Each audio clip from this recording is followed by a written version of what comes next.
Good morning, people of the great southern land, people of the world. It's a beautiful sunny day here at the Ark Sanctuary. It's Lucas broadcasting live, or Lucas and Dusty. Say hi to Dusty boy. Hey Pumbaa, hey, what's this? What's this? Huh? What is? You know, Mr. Pumbaa? You're a good boy, good boy. Dusty's had a brush this morning, he's chilling out, just doing his job, you know, taking it easy, as he does. Yeah, so the title of this video is Are Food Shortages Coming?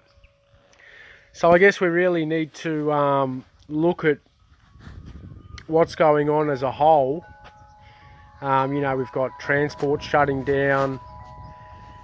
We've got massive natural disasters wiping out crops all over the world. We've got the plague, we've got the mice, the pestilence.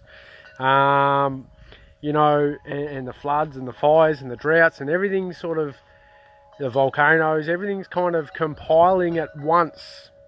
We also have the rising, the people rising up against the slave system and, you know, the medical tyranny and the political tyranny. So, you know, we've got the country in insolvency or bankruptcy, what it appears to be. Trying to liquidate all its assets, including its chattels, being its persons. You know, so there's so much going on. But what's going to happen? So the last few years, they shut down basically 95% of the rice production in Australia. You know, so we weren't storing up any rice over that time. We're actually importing rice. You know, but now, not only that, we've got, and not only the legislation that stopped the farmers from getting access to water, from growing their crops in this country or in Australia, you know, we have all these natural disasters. So, following on from that, naturally, what's going to happen when we have a collapse of the financial system because it can no longer sustain itself? Yep, because no one's working anymore, because of government policy. What's going to happen when all transport and trade shuts down? Yep, trade wars. Yep, because no one can pay their debts back anymore. So there'll be no more shipping of foods and goods, right? Because no one's got any money to pay their debts to those countries. Maybe they're going to try and enslave the population. Yep, maybe that's why they're trying to take out the military and all the frontline workers. Yeah, so there's no one to protect the people. Yeah, with their jabs. You know, if they take out the military and the frontline workers with the jab before, you know, whoever it might be steps foot on the soil, they've already won. Yep, and the people are absolutely defenceless. So we need our armed forces to not take these jabs that are killing people and making people sick, so that they're able to do their duty and look after this country if need be, right? Not saying it's going to happen, but one thing that looks certain is food shortages, and that's been planned and it's been put into action over the last many years through government policy. And now through the disasters taking place, the mouse plagues, the floods, the droughts, the fires, basically just destroying all the farmland. So what comes down to is that people are going to have to have their own gardens. They're going to have their own food sources. You know, the way things are going, it looks like there is going to be no other option.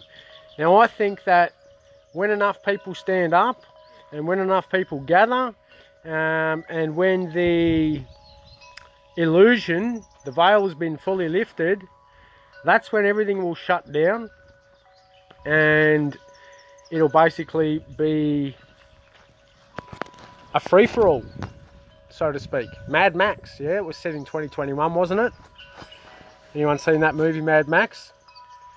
So, you know, if you're not already stocked up on food, and I've been telling people for probably a couple of years now to stock up on food, if you've been listening and paying attention and you've been putting away food slowly, you should have quite a good stockpile, at least enough to sustain you until you can establish a garden and things like that. Or you'd want to have tradable goods, things that are going to be useful, tools, books, gold, silver, seeds, grain, all that stuff's tradable, So if you aren't already prepared and ready for what appears to be imminent, and it could be a few months, it could be another 12 months, it could be in a week's time, who knows? But if you're not already ready to sustain yourself and your family, well, look, it's never too late to start. It's never too late. So it's probably a good time to start. If you're going to invest in anything ever, probably the best investment you can make is your own and your family's sustainability of life, which requires food. It requires water and warmth, right? So if you're not already getting ready, if you're in a city apartment, and if you're unsustainable without power, you need to start thinking about these things. You need to start looking at battery packs if you're in the suburbs. What if the power goes out? Who knows? If they're foreign-owned power companies, right, and there becomes a trade war because Australia can no longer pay its debts, and if those power companies are owned by those other corporations from other countries, then what's to say they're not going to shut that down? That's a serious control mechanism. So you need to be ready to be able to live without power, without the grid. So there's battery packs, solar panels. You can get a single solar panel and a single battery pack. You can do it cheaply for a couple of $100, or probably a few $100, or you can get a decent battery pack and a battery for probably $600 or $700 plus a solar panel for a couple of $100. And you want to test all this stuff and make sure it's all working before anything happens. You want to make sure that you have got your stuff squared away before anything happens. Yep. Because there's probably not going to be any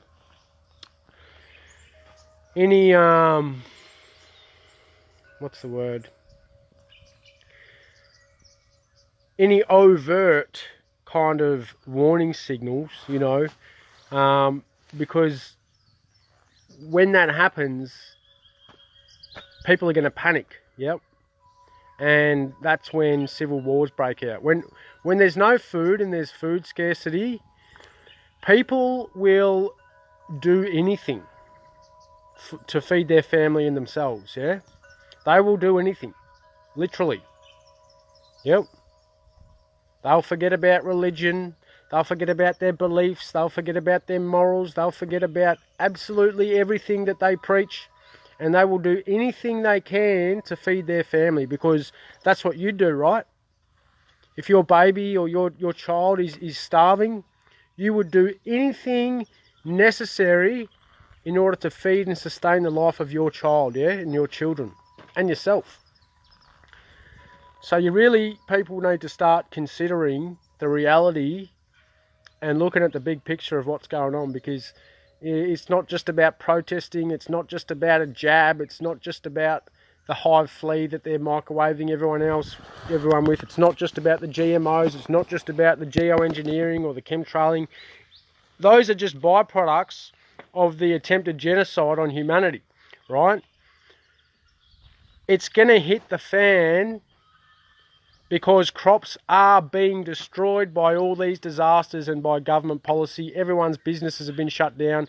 No one's in business anymore. All the small businesses are shut down, right? So it really is time to take this seriously.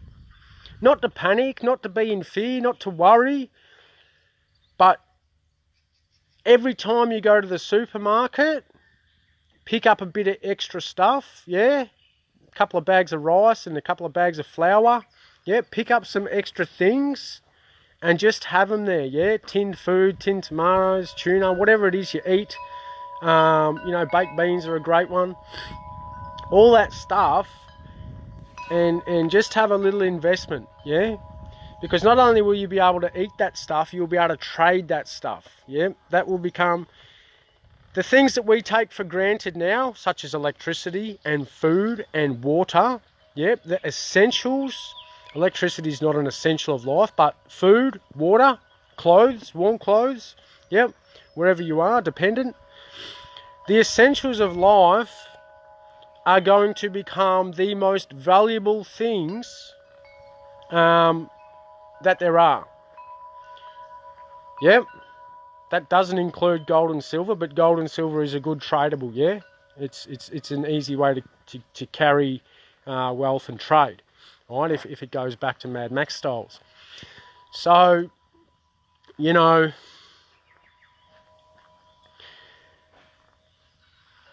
just be ready. Don't be in fear, don't worry. And if you haven't got stuff, go to the supermarket and just invest a little bit. You know, if you've only got $50, get a bag of rice or a couple of bags of rice and a couple of bags of flour. Stuff that you can make bulk food with, pasta.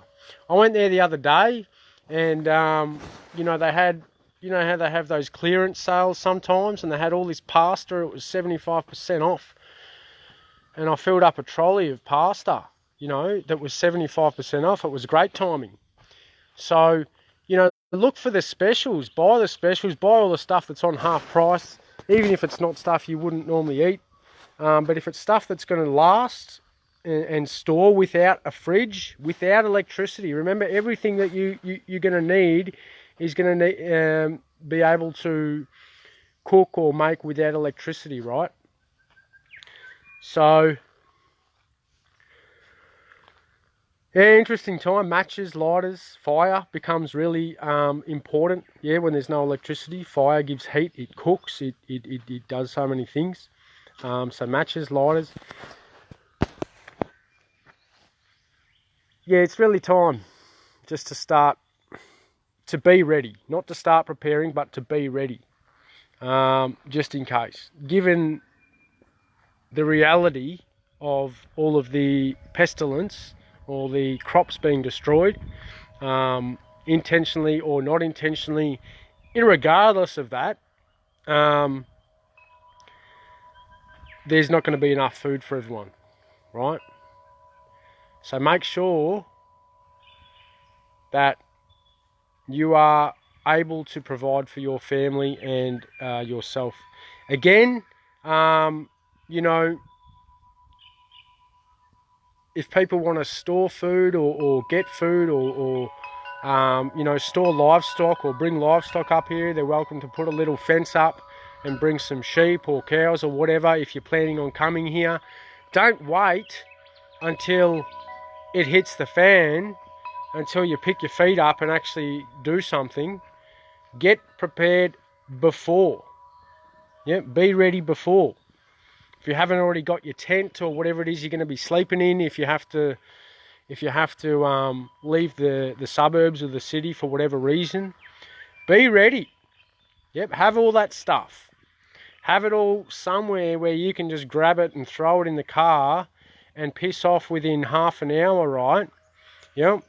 While the rest of the population is fumbling around trying to figure out what's going on and what to do, you're already in the car and on the way out of there, and you're the first person at the service station. Keep your cars above half full, I always say, even 3/4 at this point in time. It doesn't cost you anything extra. It just means that you've got the ability to travel if that option's open. But most people in Melbourne, you know, you've got the West Gate, there's only a few ways out of there, so you're kind of like, you know, you want to be out of there well before anything even hits, you know, mainstream knowledge. yeah, hopefully I'm wrong again. Hopefully I'm wrong about what I'm saying and this doesn't happen.